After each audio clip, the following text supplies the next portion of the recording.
échanger entre elles et avec vous, j'espère. Et donc voilà. Donc on va commencer par un tour de table tout simple pour tout simplement vous nous disiez qui vous êtes et qui est, quelle structure vous représentez ou entreprise. Voilà, on va partir dans ce sens-là. Donc on commence avec Eric Morand. Bonjour à tous, donc, je suis Eric Morand, directeur du département Tech, Services Innovants, donc, qui accompagne au sein de Business France les startups de la French Tech à l'international depuis 3 ans. Business France, donc on est un établissement public industriel et commercial qui dépend du gouvernement et qui accompagne les startups et les PME à l'international. On est présent dans 70 pays aujourd'hui, avec des collaborateurs qui sont des développeurs et des consultants en développement international. Et on a développé notamment pour les entreprises innovantes et notamment les startups des programmes spécifiques d'accompagnement dont on pourra parler ensuite. Gildas Duval. Bonjour, Gildas Duval, je représente French Accelerator. On est une société basée à Los Angeles et New York et on accompagne les startups innovantes sur toutes les problématiques très opérationnelles de développement et de valorisation aux États-Unis. Florian Grill. Donc Florian Grill, je suis président et fondateur de Cospirit Mediatrack. Cospirit fait de la communication locale pour les enseignants réseau. On s'est développé un petit peu en Europe. Et Mediatrack est une agence média qui s'appuie sur un réseau mondial d'agences médias qui s'appelle Local Planet qu'on a récemment créé.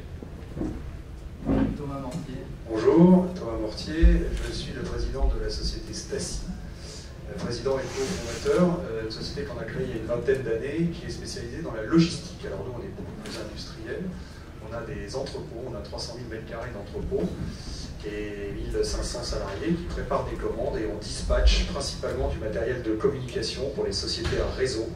Donc pour comprendre, on livre chez Total les kits bébés, les drapeaux, les imprimés, les affiches, enfin, pour des grosses sociétés à réseau. Et on a donc développé très récemment la société à l'étranger. On a ouvert 3 pays l'année dernière, je pense qu'on y reviendra.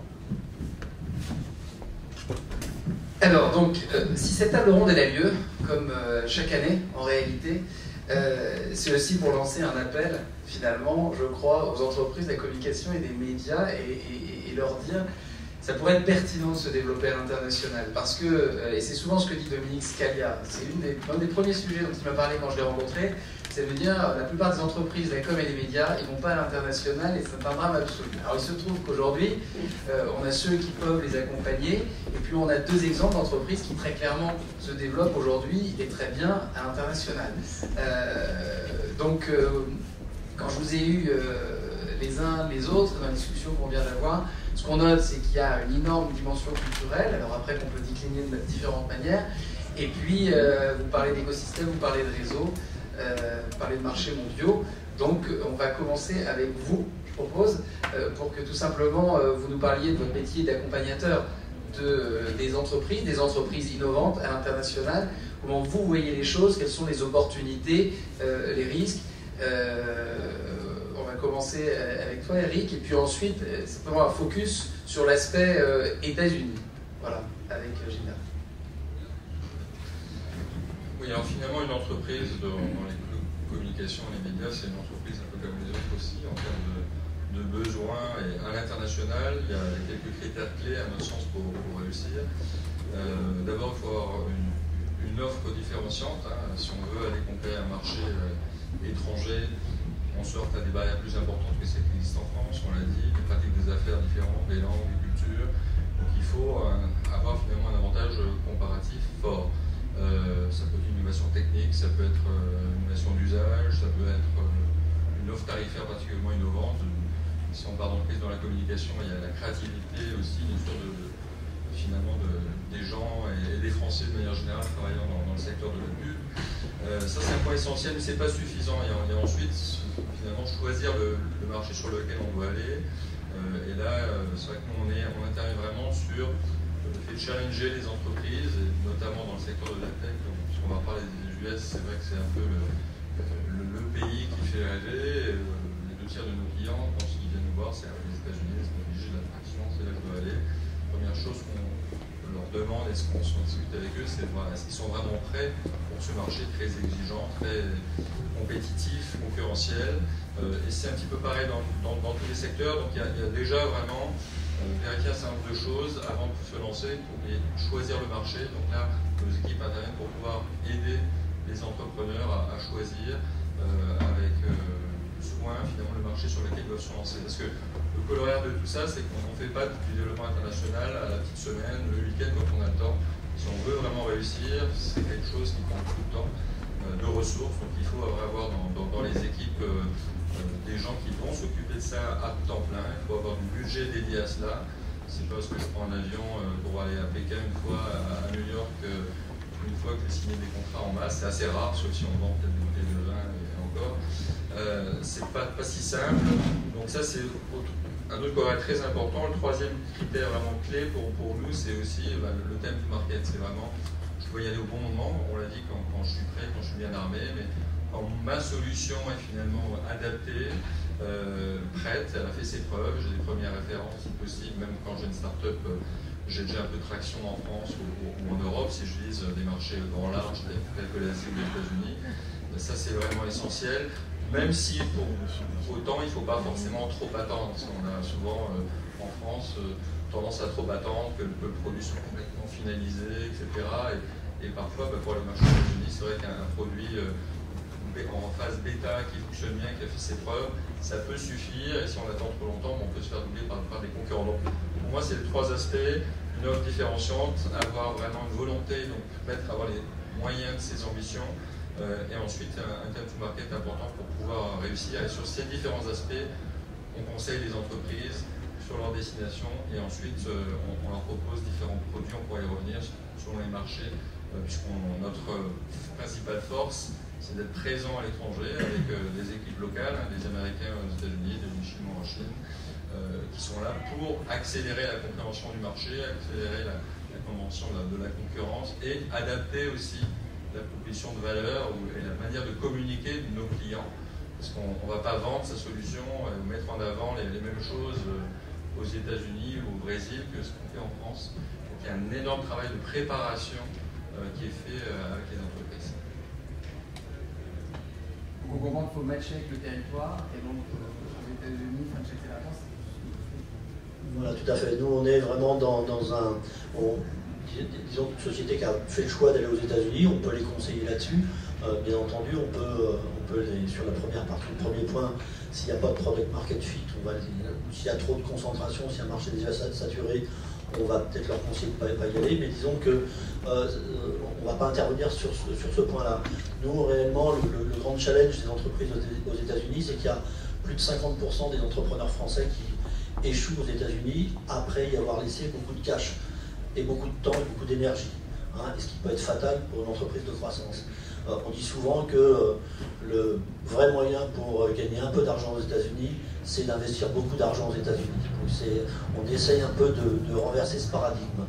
Et donc les points qui sont effectivement cruciaux pour nous, c'est la préparation, pour le coup, l'adaptation des messages marketing, et derrière l'exécution, qui est vraiment ce qui est le plus difficile à contrôler. Nos trois associés qui sont là-bas ont plus de 20 ans d'expérience en business développement aux États-Unis. On a une équipe d'une vingtaine de consultants américains qui travaillent sur les missions, et notre objectif, c'est vraiment passer l'aspect conseil et stratégie, c'est vraiment le go-to-market, l'exécution, l'activation des campagnes marketing, leur exécution et l'exécution commerciale sur les 6 premiers mois, de façon à permettre à l'entrepreneur après d'arriver sur un terrain qui a déjà été préparé, avec une marque qui est positionnée sur le marché, qui est connue, avec un pipeline, avec des opportunités, éventuellement du business déjà closé, ce qui facilite énormément le recrutement de commerciaux et éventuellement la levée de fonds. Pourquoi les États-Unis? Nous, parce qu'on est là-bas, nos associés sont présents sur place depuis de nombreuses années, on connaît bien le marché. Le marché américain, c'est, selon le secteur dans lequel vous opérez, c'est entre 10 et 20 fois le potentiel commercial du marché français. Et en termes de valorisation aussi, parce que les entreprises de croissance sont à la recherche de capitaux. Si vous regardez des entreprises dans le secteur de la cybersécurité, par exemple, le montant total des investissements en série A, série B en financement d'activité en 2016 a été 100 fois supérieur aux États-Unis par rapport à ce qui était investi en France.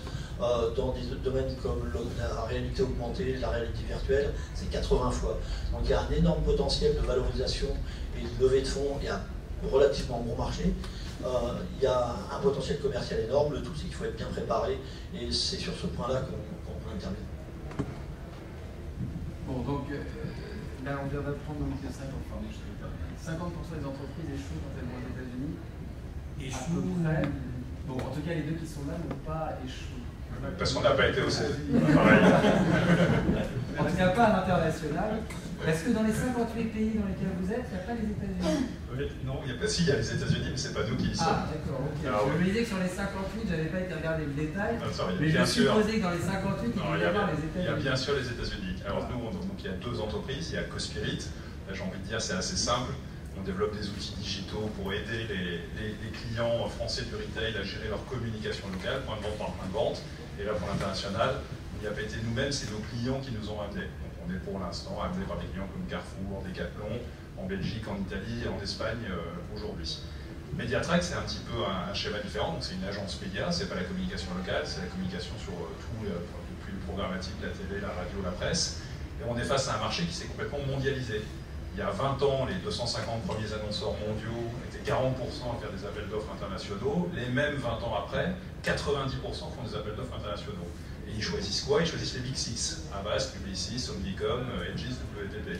Donc nous, agence média franco-française sur le marché français, 130 personnes. Alors 130 au total, Cospirit plus Mediatrack. Petite agence, deuxième indépendante, mais petite agence média sur le marché franco-français. Notre territoire de jeu, il fait peau de chagrin si on n'avait pas une solution internationale. Donc on a fait un truc un peu fou. On connaissait pas mal d'indépendants dans d'autres pays, et puis 8 d'entre nous, on s'est dit, mais au lieu de se faire juste des bouffes de temps en temps entre entrepreneurs, ce qui est toujours sympa, si on essayait de vraiment construire un réseau, un 7e réseau, une alternative au Big Six. Et donc à 8, dans un premier temps, alors il y avait des Américains, pour le coup, des Indiens, mais des Italiens, des Espagnols, des Allemands, nous, les Anglais. On s'est dit, on va créer un réseau, mais on ne va pas le faire juste en faisant un énième effet d'annonce, on va échanger des billets. Parce qu'on va signer un petit peu avec le sang. Et donc on a créé, il y a 1 an maintenant, ça a mis 3 ans de dégoût quand même, donc je vais qu'à la conclusion, mais on a créé il y a 1 an maintenant un réseau qui s'appelle Local Planet, avec les 8 agences fondatrices, et puis depuis, il y en a d'autres qui nous ont rejoints. La semaine dernière, les Chinois de Highlink, 2000 personnes. Et maintenant, on est 58 agences, et on commence très sérieusement à être appelés dans les pitchs internationaux, en ubérisant un petit peu les Big Six, pour des gros appels d'offres. Parce qu'il faut bien voir que la France, c'est 3% du marché publicitaire mondial, donc c'est rien. Donc dans un PowerPoint de 100 slides sur un pitch mondial, la France, c'est 3 slides. Mais on a constitué à base d'un réseau d'indépendants, d'agences médias indépendantes, une solution, Local Planet, qui nous permet de répondre à des pitchs internationaux. Et c'est comme ça qu'on a entrepris à l'international un petit peu différemment et sans prendre tous les risques, donc avec moins d'accompagnateurs, mais une vraie solution alternative. De manière différente, mais sans échec non plus, même si justement... On a mal démarré, donc quand même à l'international, ça a été... Nous, c'est un peu différent comme métier, hein, je vous l'ai dit, on fait de la logistique, donc on a des entrepôts. Et ce métier, c'est un peu la poule et l'œuf. Il faut des entrepôts pour avoir des clients, et il faut des clients pour avoir des entrepôts. Donc il faut bien démarrer par quelque chose. Alors on a démarré en Angleterre il y a 10 ans, on s'est dit c'est un pays qui n'est pas très loin, et on a envoyé un Français en Angleterre. Ça a duré 6 mois, ça nous a coûté une fortune, et on a déposé le bilan de la société, et on s'est arrêté. On s'est dit, bon, on n'avait pas totalement compris, donc on a redémarré en Espagne 5 ans après. On a envoyé un Français. On a consommé énormément d'argent et 8 mois après, on a déposé le bilan et le Français est rentré, pas au bureau, hein, il est rentré je ne sais pas où, mais il n'est pas revenu à la société. Du coup, on avait bien compris ce qu'il ne fallait pas faire. Là, au bout du deuxième échec, on avait bien compris et c'est effectivement nos clients qui ont commencé à nous demander de dupliquer les best practices à l'étranger.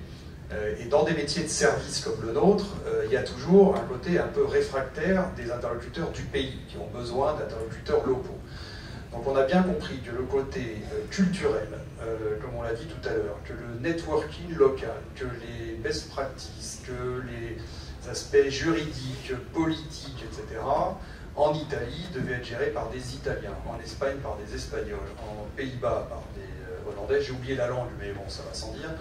Etc., etc. Et donc on a accéléré depuis 4 ans, on a donc ouvert 6 pays en pendant 4 ans, dont 3 l'année dernière, en s'associant avec des locaux qui avaient déjà souvent des petites unités logistiques familiales qu'on a soit rachetées, sur lesquelles on a pris des participations.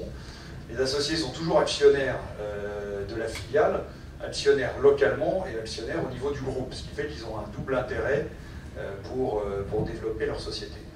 Et c'est effectivement assez fulgurant. On a doublé de taille en Italie chaque année depuis 3 ans. On a démarré, on faisait 1,5 million de chiffre d'affaires, on a fait 1,5 million, 3,6 et on va faire 12. Ça double de taille en Espagne, ça accélère très fort dans tous les pays, avec des croissances minimum de 25%, notamment du fait de nos clients français ou de nos grands clients mondiaux qui nous emmènent un peu dans leur valise dans les pays. Alors ça vient principalement des clients américains qui considèrent, comme tu l'as dit tout à l'heure, que l'Europe est un pays en fait. Ils ne comprennent pas trop qu'il y ait plusieurs pays. Donc ils font des appels d'offres effectivement européens.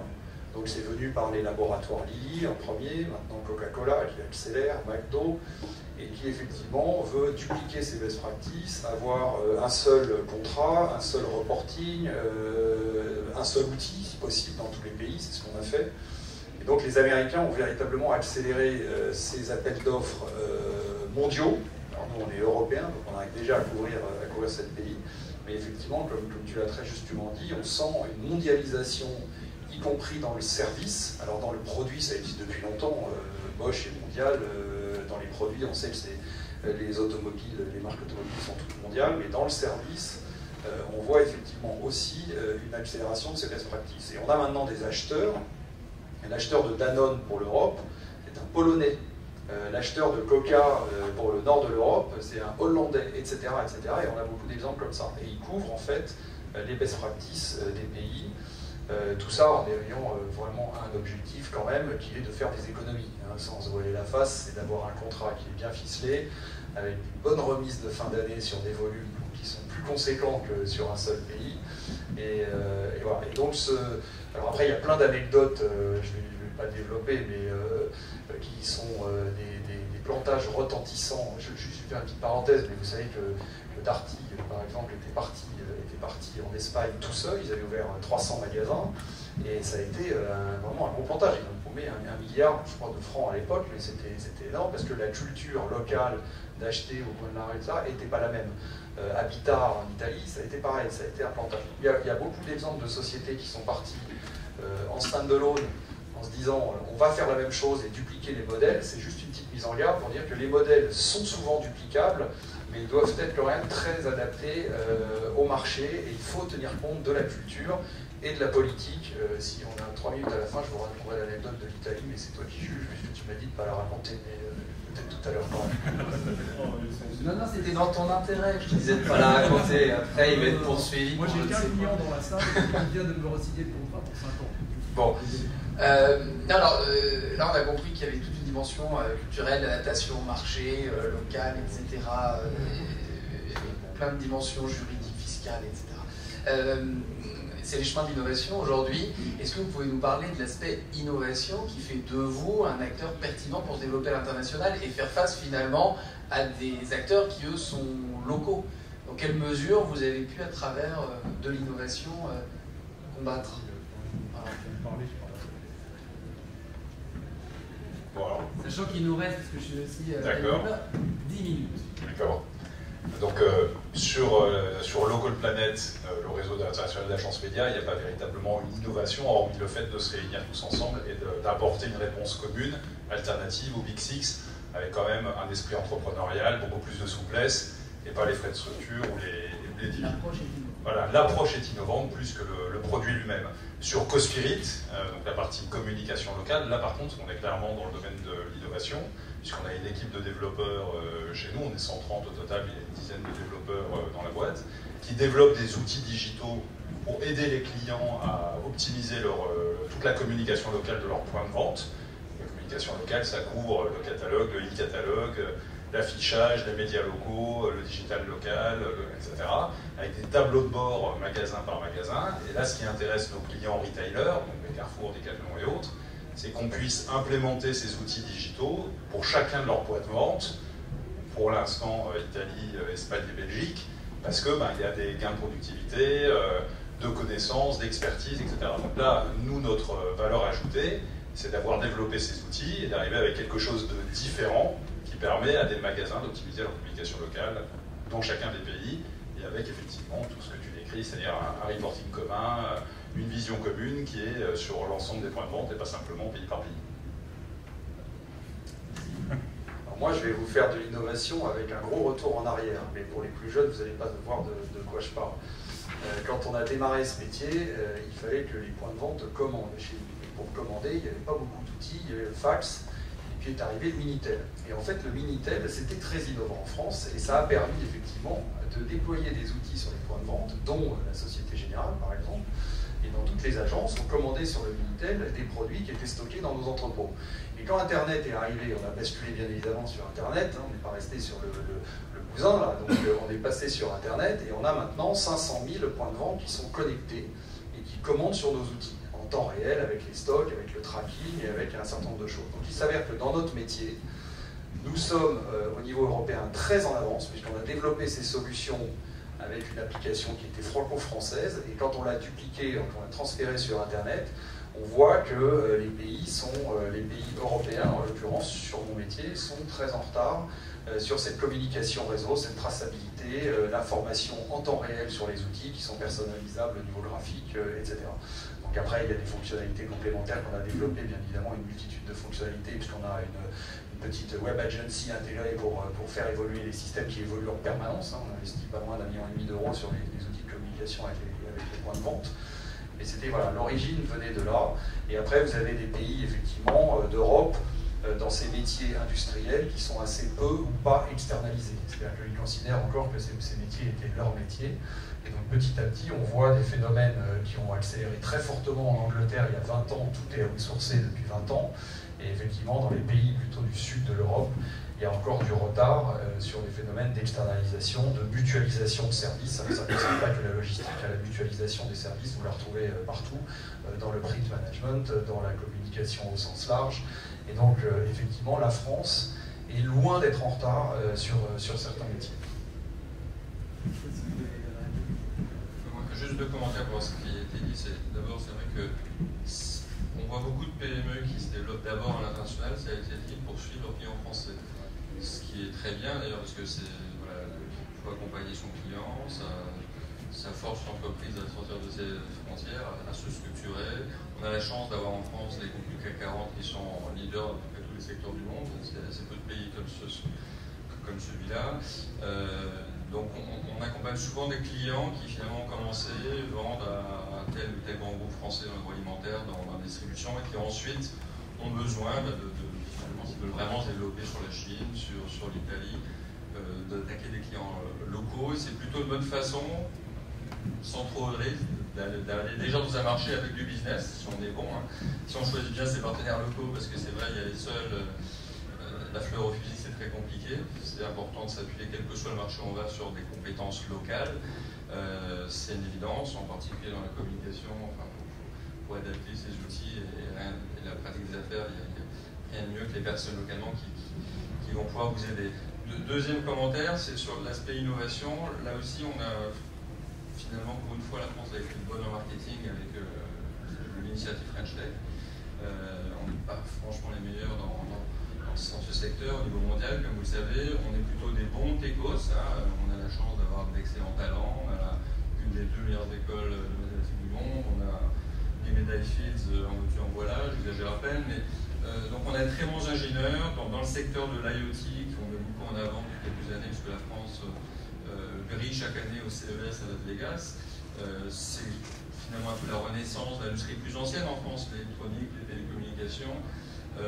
Donc il y a plein de choses qui sont arrivées en même temps, qui ont été mises en lumière par, pour une fois, une initiative publique qui aurait pu, comme beaucoup d'initiatives publiques, rester lettre morte ou complètement inutile. Là, il y a eu vraiment un bon time to market, et puis derrière, comme je disais, vraiment du fond. Peu de moyens financiers finalement, mais un bon moment, des jeunes entrepreneurs qui ont envie de faire autre chose que d'être soit fonctionnaire, soit cadre dans des grandes banques ou des grands corporates. Il y a des rôles modèles, les Blablacar, les Sigfox qui font envie à ces jeunes entrepreneurs. Et donc tout ça veut dire que l'innovation française, évidemment, c'est une force. c'est une force. Après, on a des bons produits, mais comment on les market mieux?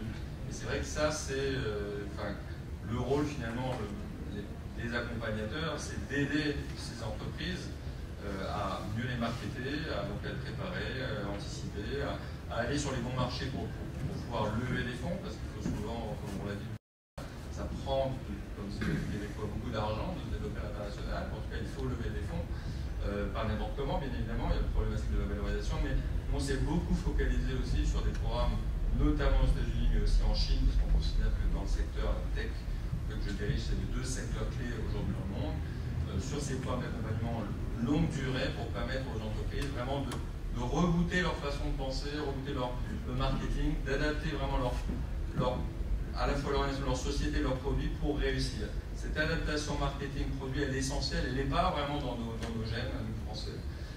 Et c'est là que le travail est le plus important à faire. On veut dans le secteur de la communication. Y compris, je pense, dans le secteur de la communication. Même si on a une force aussi qu'on connaît, c'est cette créativité. Hein, et la French Tech, mais il y a aussi la French Touch, qui nous permet d'être... alors French Touch, ça peut être aussi parfois un petit peu trop, je fais tout en last minute, et c'est pas exactement ce que veulent nos amis allemands, ou des peuples un peu plus rigoureux que nous. Et la French Touch, il y a une vraie créativité dans beaucoup de domaines, et je pense que dans la communication, c'est une force évidemment sur laquelle il faut capitaliser. Je peux intervenir sur les derniers mots. Sur les sociétés du CAC 40 françaises qui partent à l'étranger, ils ne nous emmènent pas beaucoup quand même. Hein. Je le dis parce que les boîtes allemandes, Volkswagen, quand il part dans les pays, il emmène tous ses sous-traitants et il installe autour de l'usine tous ses sous-traitants. Et les boîtes françaises, les Renault, enfin je ne vais pas les nommer, qui partent à l'étranger, prennent du local en se disant il faut faire travailler les locaux parce qu'ils vont nous acheter des voitures. Et je pense que c'est quand même un problème quand même. Nous, on voit que ceux qui nous emmènent à l'étranger sont les sociétés américaines numéro 1 et d'autres multinationales avec des cultures comme ça très anglo-saxonnes. Hein, mais les sociétés françaises, mais qui sont nos clients en France au départ. Exactement, on commence par McDo en France et ensuite il nous fait d'autres pays. Mais avec les françaises, c'est plus compliqué. Voilà. C'est juste une petite précaution d'usage. Contrepoint, parce qu'il y a un autre exemple, et je vais le citer du coup. Moi, je rends hommage à Carrefour, qui est notre client en France et qui nous a amenés en Italie, en Espagne et en Belgique. Donc, voilà, c'est dit.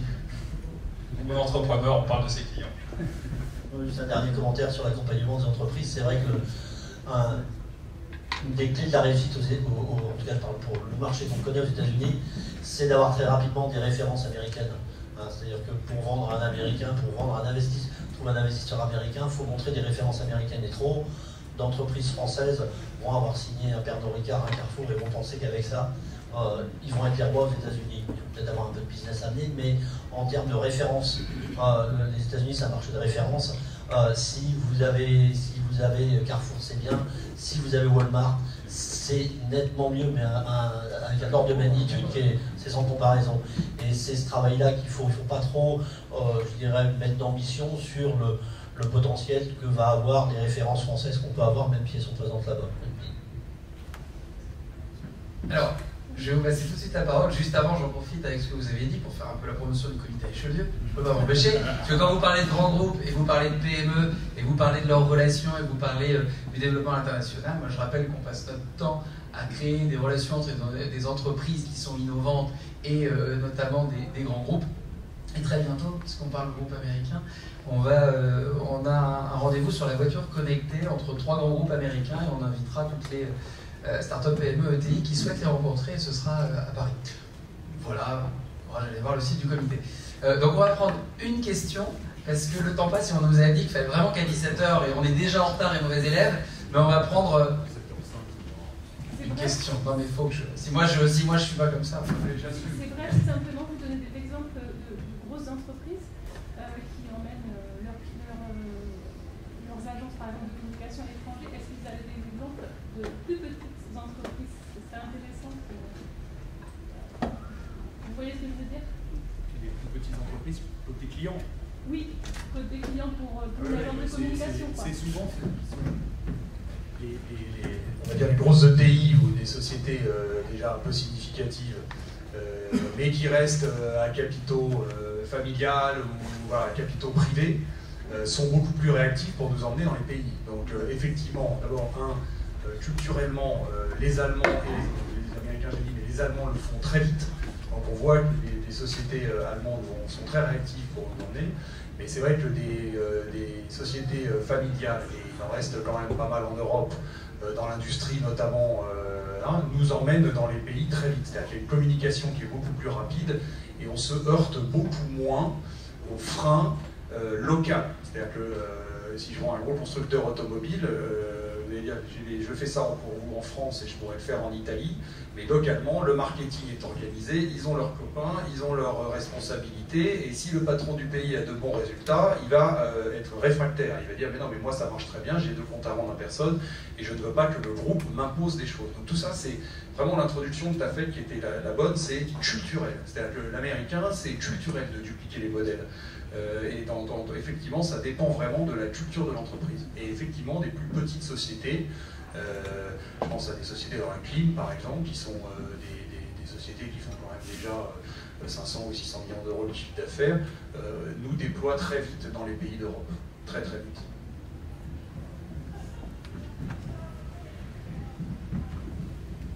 Alors vous pouvez toujours discuter avec ces 4 personnes après. Je vous encourage à le faire. On doit quand même terminer à l'heure. Et on peut toujours compter sur moi là-dessus. Parfois j'arrive en retard. En tout cas, moi ce que je note et ce que je trouve intéressant, il y aurait plein d'autres choses à dire, mais c'est que bon, vous avez parlé des écueils à éviter, on va citer, des opportunités à saisir. Ce qu'on voit, c'est que dans un cas comme dans l'autre, l'innovation et le développement international a eu un impact sur votre chiffre d'affaires que vous n'auriez certainement pas connu si vous étiez resté uniquement sur le marché français. Donc ça veut dire que ça vaut le coup pour le business de partir à l'international. Voilà. On s'arrête là. Donc merci beaucoup à vous, vous pouvez les applaudir. Merci.